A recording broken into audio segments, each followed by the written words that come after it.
A paz do Senhor Jesus, alunos do Kairos, tudo bem com vocês? Depois eu preciso de um feedback de vocês, amém? Qualquer dúvida ou também se tiver alguma ideia da gente estar se comunicando por outros meios, os irmãos podem falar. Também se quiserem o meu e-mail, eu vou estar passando também o meu e-mail, que quando for passar a prova, se nós estiver em quarentena ainda, né? Daí os irmãos respondem pelo e-mail. Bom, vamos lá, nós estamos na página 23, amém? Página 23, nós vamos continuar aqui o assunto sobre a soteriologia e nós vamos falar sobre conversão. Eu estou fazendo cada tópico, cada tema, um vídeo, aí fica mais fácil a compreensão, né? Então vamos aqui acompanhar a página 23 do nosso livro, falando sobre a conversão. Bom, o que é a conversão, né? Conversão significa mudar de direção. Quando você está numa estrada, você está em linha reta, você está indo para uma direção. Se você virar à direita, você muda totalmente a direção. E nós utilizamos essa palavra, né, para dizer que estamos convergindo, né? Estamos fazendo a conversão para um outro caminho. E quando você converge para um caminho totalmente diferente daquele caminho que você estava percorrendo.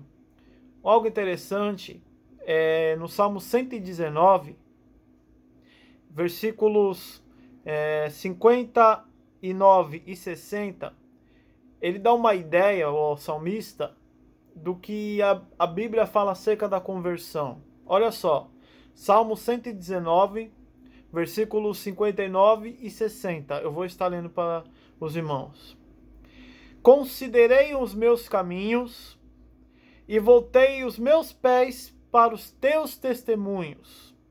Apressei-me e não me detive a observar os seus mandamentos. Vamos analisar. Considerei os meus caminhos, ou seja, ele fez uma reflexão sobre a sua vida, sobre os seus caminhos, né? E depois ele disse assim: e voltei os meus pés para os teus testemunhos, ou seja, ele considerou os caminhos dele, o caminho que ele estava percorrendo, e ele considerou voltar os pés dele para a vontade de Deus. Ou seja, ele percebeu que a vida que ele tinha, ela não agradava a Deus. Então ele decidiu, por si, voltar os teus pés para Deus. Ou seja, ter um rumo diferente do rumo que ele estava tendo. Então ele considerou os caminhos que ele estava indo e ele voltou os seus pés para o testemunho de Deus. Depois os irmãos acompanham aí nesse versículo, Salmo 119, versículo 59. Agora o versículo 60. É aí quando ele manifesta a sua fé, né? Apressei-te e não me detive a observar os seus mandamentos. Então, quando ele fala assim, apressei-te a observar os seus mandamentos, ele está dizendo que ele tomou assim a iniciativa para observar e praticar os mandamentos de Deus. Ou seja, ele não convergiu a sua vida para algum tipo de vida filosófica ou para algum tipo de religião, não. Ele voltou-se para a vontade de Deus. Ele quis entender na mente dele e praticar tudo aquilo que ele aprendeu, que é a vontade de Deus para a vida dele. Ou seja, ele disse aqui: não me detive a observar os teus mandamentos, a leitura da palavra, e observar e praticar os mandamentos da palavra. Então, esse é um sentido de conversão, né? Ou seja, ele refletiu sobre os seus caminhos, tomou uma decisão de tomar um outro tipo de caminho e depois observar a palavra. Ou seja, nós observamos a palavra de Deus, né, através da fé em Cristo, né? Obedecemos a Cristo lendo a sua palavra e tendo fé, né, em Cristo, de tudo aquilo que ele falou para nós através da sua palavra. Amém? Então vamos dar continuidade aqui no livro. No Antigo Testamento, para os israelitas, significava voltar para Deus com toda a sinceridade depois de um período de deslealdade, né? Vamos acompanhar aqui Deuteronômio, capítulo 30. Livro de Deuteronômio, capítulo 30. Vamos acompanhar a leitura aqui. Versículos 2 e depois o versículo 10. E te converteres ao Senhor teu Deus, e deres ouvido à sua voz, conforme tudo que eu te ordeno hoje, tu e teus filhos, com todo o teu coração e com toda a tua família.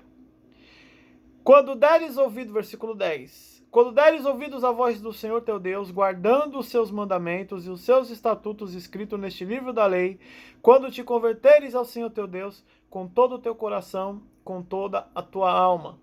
Percebe que converter-se é uma entrega, é literalmente um novo rumo, um novo caminho, uma nova criatura que nós passamos a ser, né? Foi isso que Jesus declarou para Nicodemos lá em João capítulo 3. Aquele que não nascer do Espírito e da água, né? Jesus havia falado ali. Então, Jesus está dizendo, aquele que nascer de novo. Nicodemos não havia compreendido, ele perguntou para Jesus, mas como pode um homem retornar ao ventre de sua mãe? Mas Jesus não estava dizendo isso, nascer de novo, é ter uma nova vida, é participar de uma nova vida, de um novo rumo, de uma nova direção. É exatamente isso que Jesus está dizendo, que é um sentido de conversão, né? Uma nova vida. E aqui, Deus ele está dizendo, se converteres ao Senhor teu Deus e deres ouvido à sua voz, conforme te ordeno, com todo o teu coração e com toda a tua alma. Percebe que tem um pouquinho aqui, que Moisés quando fala aqui, ele sempre repete, voltar-se para Deus de coração e de alma, né? É o que ele fala lá em Deuteronômio capítulo 6, versículo 5, que faz parte da oração dos judeus, né? Faz parte do Shema, onde ele diz assim, Adonai Elohecha, onde ele está dizendo assim, amarás o Senhor teu Deus, né? O Behol Revashihach, o Behol Mashudeha, o Behol Nevishihá, com todo o teu coração, com toda a tua alma, com todo o teu entendimento. Isso aí é Deuteronômio capítulo 6, versículo 5, que é a oração dos judeus, né? Chamado Shema, que é o Shema Israel, Adonai Elohenu, Adonai Yehad, né? E é muito linda essa oração dos judeus. Então sempre voltar-se para Deus com toda a tua alma, com todo o teu coração. Ou seja, a conversão ela tem que ser por completo, né? Dizem por aí, Jesus não é um açougueiro para querer só o coração. Mas quando ele está dizendo isso, é uma entrega por completo para Deus, né? É deixar-se dos caminhos que percorria e voltar-se totalmente o seu caminho para Deus. Esse é o sentido da conversão. Essa é a conversão genuína, né? Quando a gente percebe a conversão na vida de uma pessoa, essa é a conversão genuína. Essa é a conversão para Deus. Amém? Atos nacionais de arrependimento eram frequentemente marcados por uma aliança que Deus fazia com o seu povo. Ou seja, Deus fazia uma aliança com o seu povo, assim como fez no Sinai, assim como fez com o povo de Israel. Vamos lá, aqui, continuação na página 24. Mas no Antigo Testamento salienta que a conversão é mais que um arrependimento externo e uma mudança de vida. Também implica a verdadeira mudança do coração e sincera busca a Deus, né? Quando você muda o que está no teu coração, você muda o que está na sua mente, porque a boca fala o que o coração está cheio.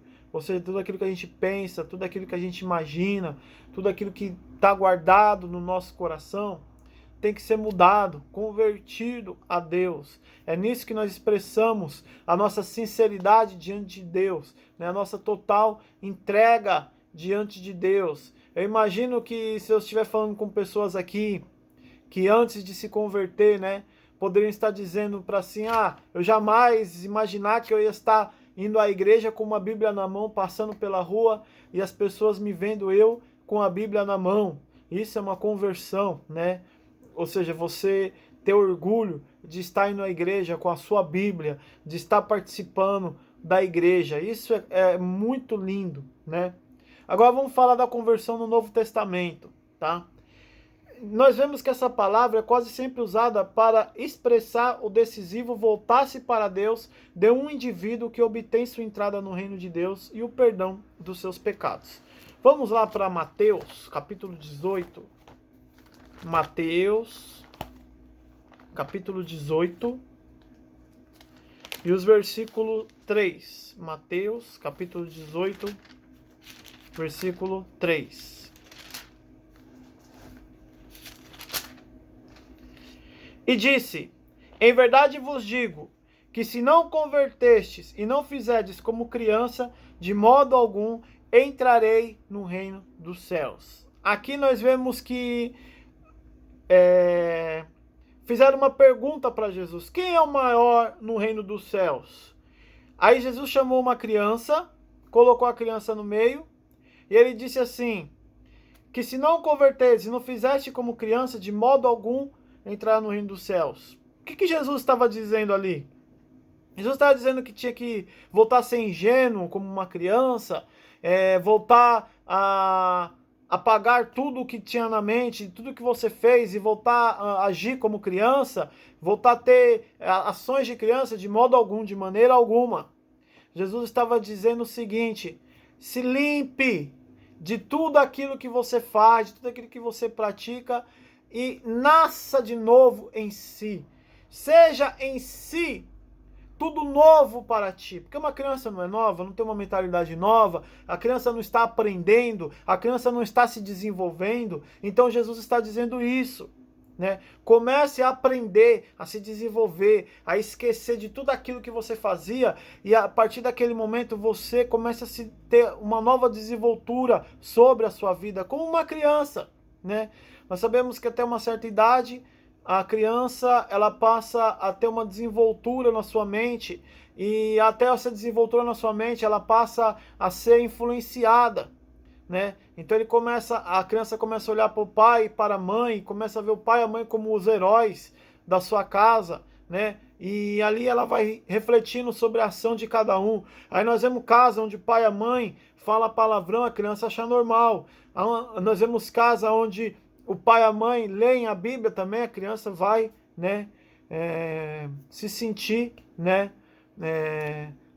ali no conceito de também ler a Bíblia, né? Então, ou seja, o que você faz de bom, o que você faz de ruim, você acaba influenciando na vida da criança, porque a criança ela tá ali, ela tá retendo o que está aprendendo, né? Tá retendo tudo o que está em sua volta. Então Jesus está dizendo isso.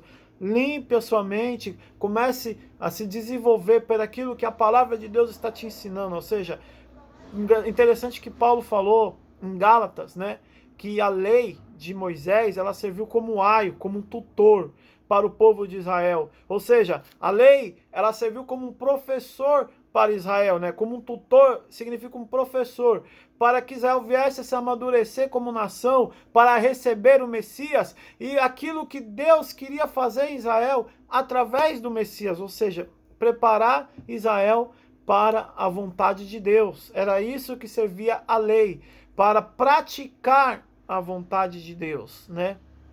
Então Jesus falou exatamente isso, né? Que nós temos que mudar totalmente a nossa mentalidade, porque a criança ela tem a sua mentalidade limpa, então ali ela começa a se desenvolver. Então nós limparmos a nossa mentalidade e ali começar a desenvolver uma mentalidade voltada para Deus, para os preceitos de Deus, para a vontade de Deus. Amém? Vamos ver Atos, capítulo 3, versículo 19. Atos, capítulo 3, versículo 19. Vamos abrir aqui. Atos, capítulo 3.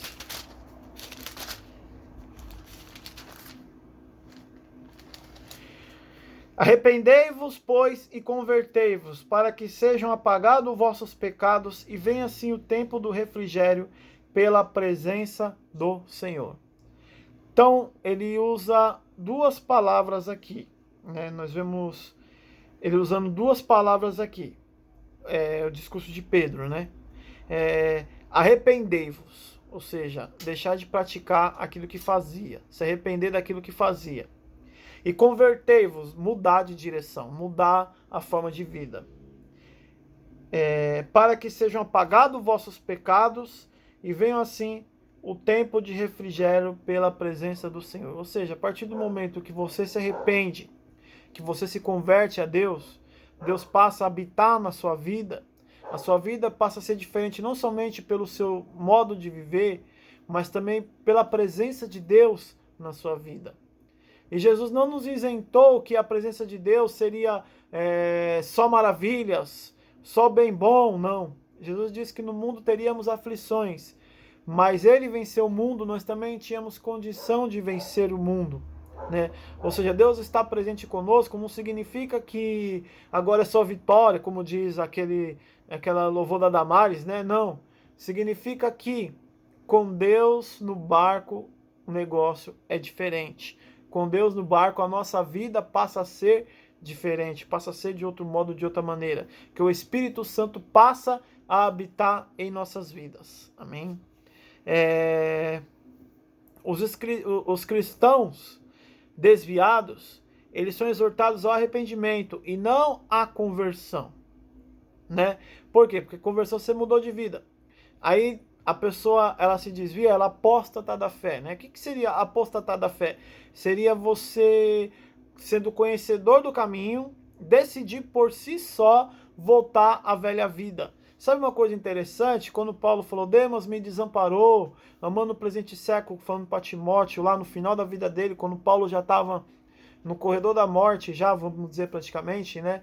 Que ali ele estava preso, foi essa última carta, e logo após ele escrever para Timóteo, ele foi decapitado, né, a mando de Nero, quando Nero ele perseguiu os cristãos, nessa perseguição sobrou para Paulo, sobrou para Pedro, e ali Paulo já no final da sua vida, ele diz, Demas me desamparou, amando o presente século.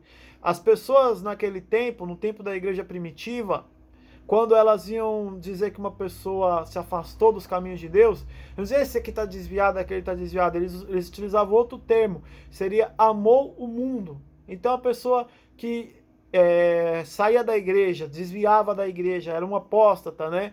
Todo mundo que se desviava, uns perguntavam para os outros naquele tempo, e o fulano? Ele dizia, o fulano amou o mundo, o fulano amou o mundo, ou seja, a forma de expressar o seu estilo de vida era a forma de dizer amor, ou seja, se você é crente é porque você ama Jesus, se você está no mundo é porque você ama o mundo. Então a igreja primitiva dizia assim, né?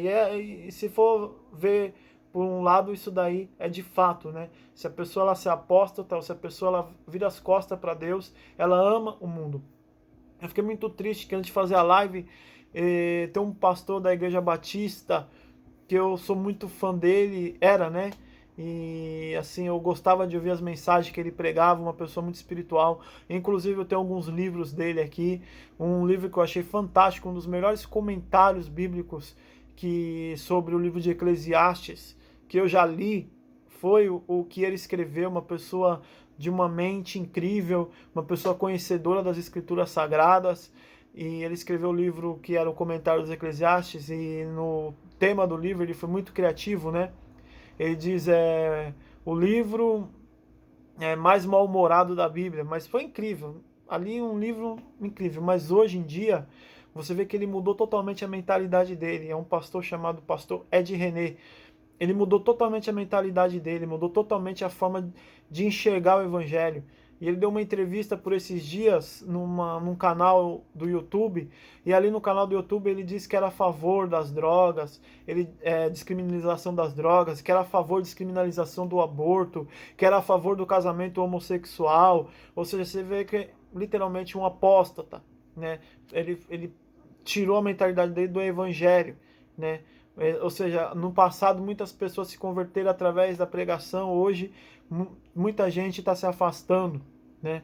Principalmente que tem pessoas com ideologias esquerdistas, né? Não estamos aqui para entrar nesses métodos de esquerdistas ou direitistas, mas ideologias esquerdistas que certamente são ideologias demoníacas, estão indo para a igreja dele porque ele tem esse pensamento esquerdista, esse pensamento demoníaco, né? Porque a igreja não é isso, né?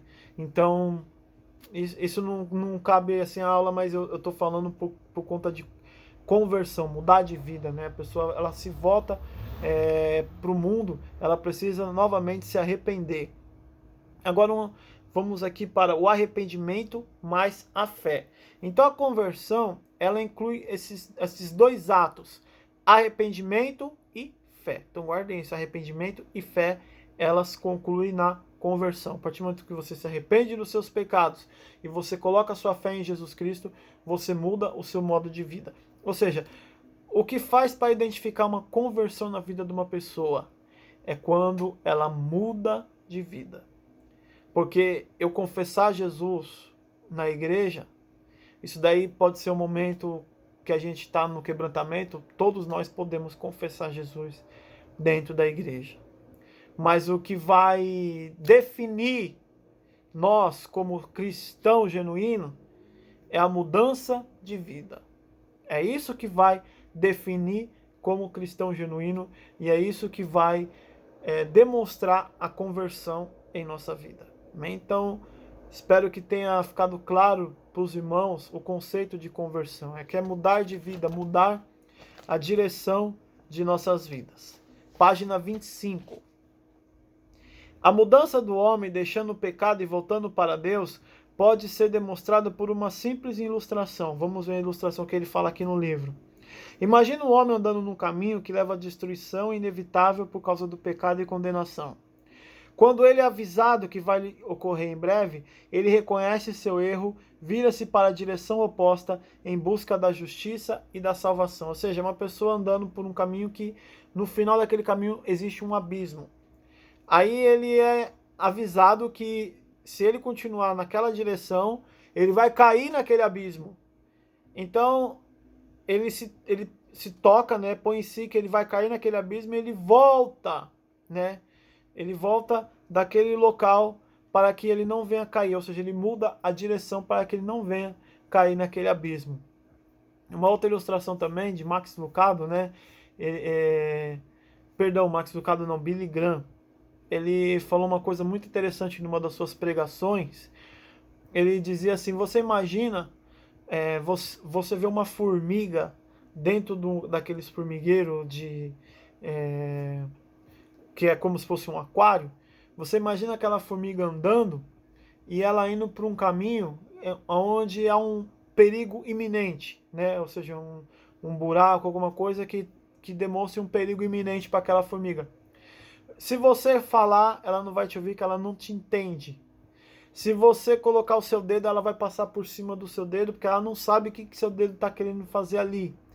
Se você querer impedir o caminho dela, botar a mão nela, você pode matar ela pelo tamanho da força da sua mão. Então, qual é a única maneira de impedir que a formiga chegue no abismo? É se tornando uma formiga como ela.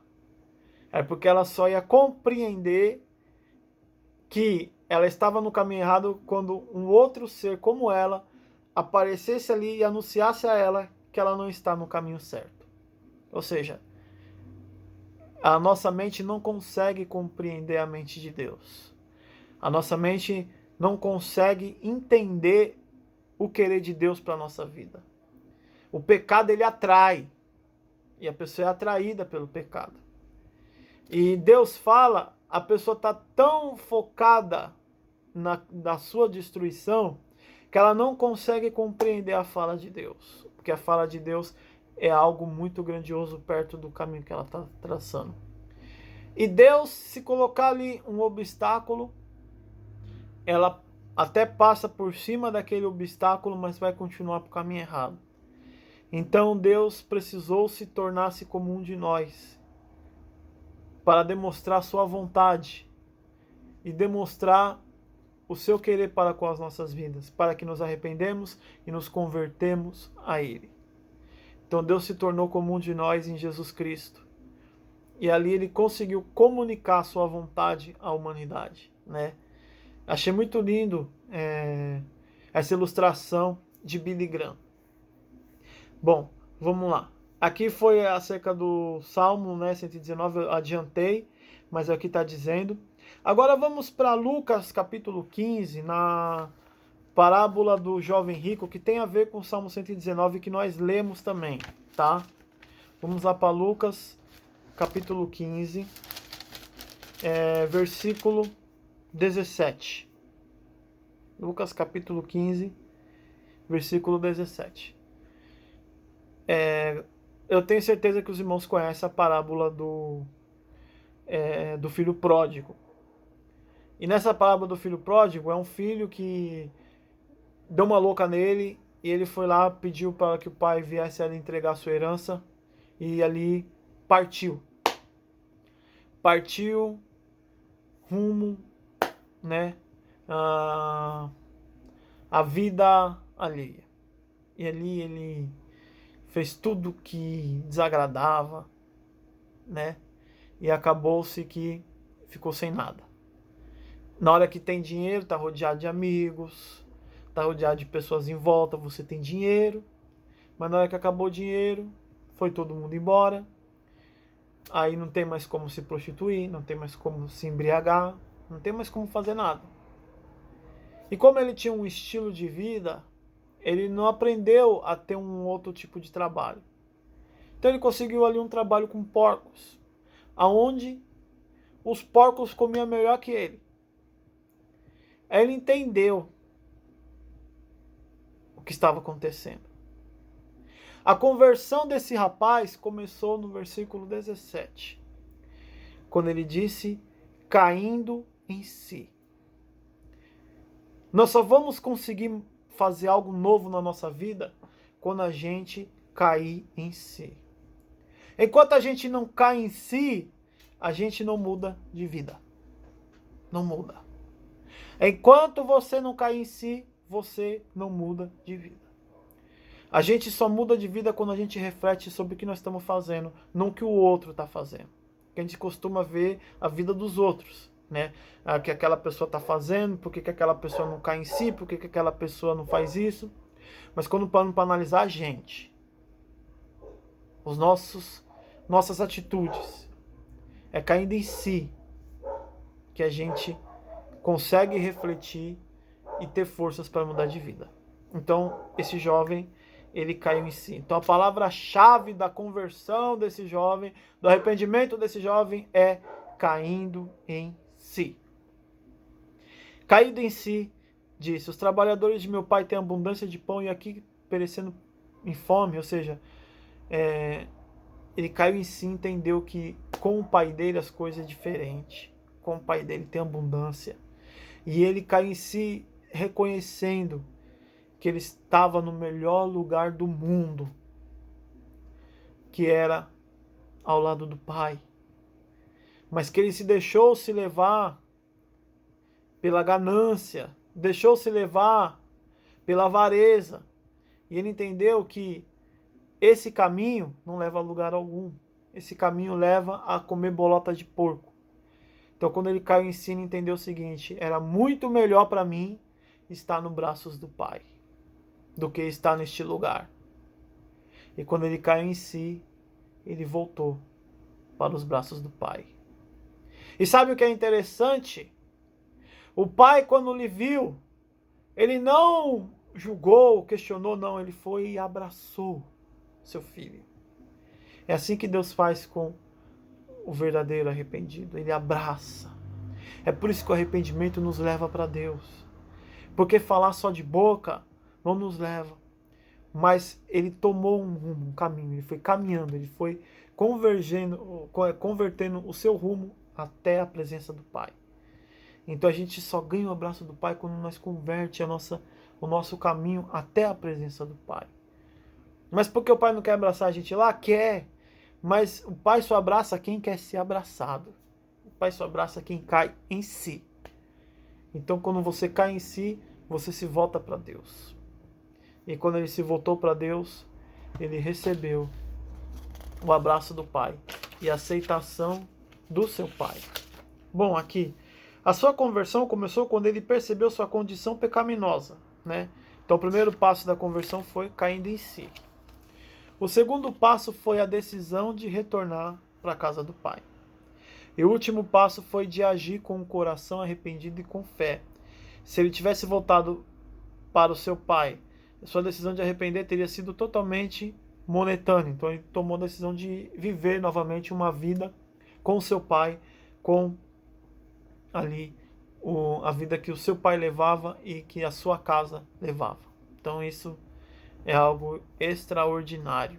né? Arrependimento. Nós vamos falar agora, aqui tem um pouquinho da palavra do arrependimento. Nós vamos falar isso aqui rapidamente, depois nós damos continuação no próximo vídeo, que nós vamos falar sobre a justificação, tá? Arrependimento envolve completa mudança de pensamento sobre o pecado e a percepção da necessidade de um Salvador. Sabemos que a palavra arrepender-vos, ela vem do grego metanoia, que significa mudança radical de vida. Amém? Então o arrependimento ele não é somente um remorso, né? Ele é uma mudança radical de vida, uma mudança de vida. Aqui no livro está dizendo, muitos pecadores, como sejam criminosos, endurecidos e viciados, sentem remorso pela sua vida degenerada, pelos seus maus atos, mas não abandonam os seus maus caminhos. Ou seja, ele sabe que ele está fazendo coisa errada, mas ele não abandona. O arrependimento é quando você sabe que você está fazendo errado e abandona esse caminho errado. Amém? Então depois eu vou finalizar arrependimento e já vamos entrar na justificação. Amém? Deus abençoe a todos os alunos. Fiquem na paz do nosso Senhor e Salvador Jesus Cristo.